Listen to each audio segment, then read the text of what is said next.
what are you doing here? I came to see how your set construction was coming along. I think you're needed. Kimberly, what do you think of the sketch for scene 3? Will this color work? Where am I supposed to put this tree? Everything looks great, guys. The tree is for the park scene, set it stage right. Keep up the good work. Sorry. It's all right. Looks like there are a lot of decisions that go into being a set designer. You can say that again.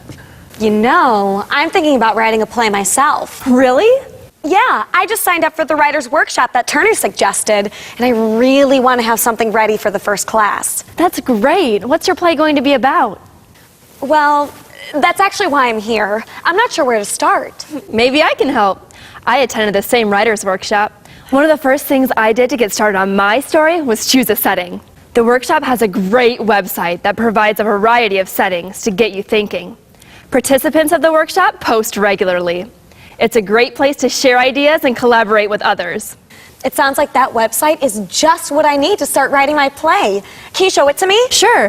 Whoa! Hold that thought. Will Kimberly's website add more drama to Ava's play? Will Ava's setting choices light up the stage? Join the knowledge seekers as they raise the curtain on settings in this episode of Thinking Aloud.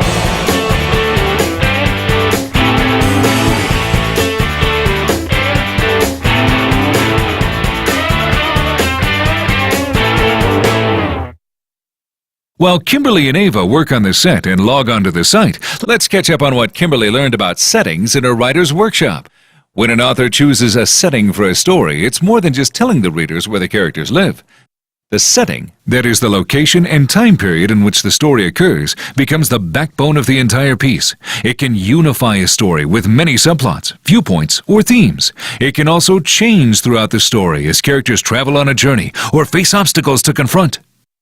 Changes in the setting can move the plot forward, such as when an author forces the main character to move from a high-rise apartment in the city to a cottage in the quiet countryside. The place or geographical location establishes where the story will unfold. It can take the form of general locations like cities, states, or countries. However, authors may describe more specific places such as the New Schwanstein Castle, Lincoln School Playground, Mount Everest, or Mr. Muscle Gym. The time period is another important consideration for the author. Time may be divided into past, present, and future, and while the century, decade, year, and even day of the week are critical, specific times such as a summer vacation, lunch break, wedding day, trip to the dentist, or first birthday create a unique and interesting setting. Similar to place and time, the selection and portrayal of the social conditions impact the authenticity and credibility of the setting. Called the context or milieu, each location and time period has its own culture that influences the characters in the story.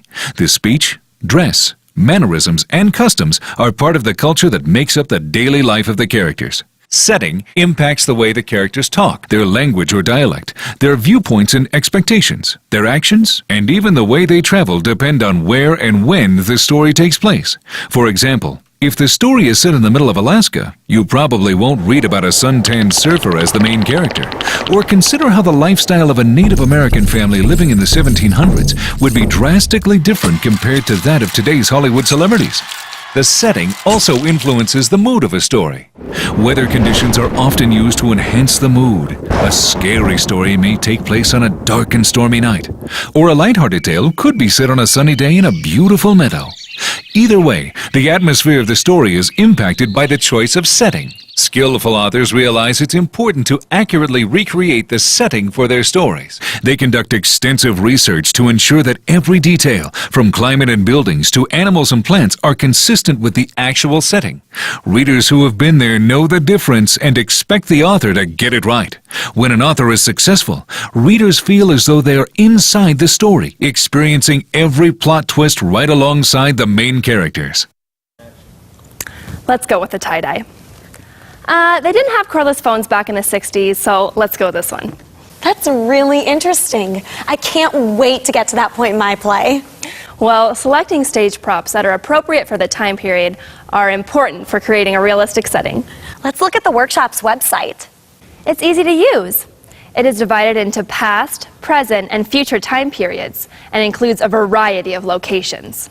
Wow, World of Dinosaurs, on the ski slopes, the year 3030. Just select the one you're interested in. Oh, I don't know. How about... Ava will have to hold that thought until you help her consider various setting choices when you view the next video. Join Ava and experience the different ways authors describe the settings in their stories. Travel back into time to the land of the pharaohs to dig up how authors use weather, geography, everyday life, social conditions, and mood to describe settings. Catch the subway downtown to the beat of the street to visit New York's Times Square to see how authors help readers visualize settings through sensory words. Dive into the deep, deep world to visit how authors spark the reader's imaginations by creating fantastic and futuristic worlds. Don't delay. View all three to set off on setting. And remember to keep thinking aloud.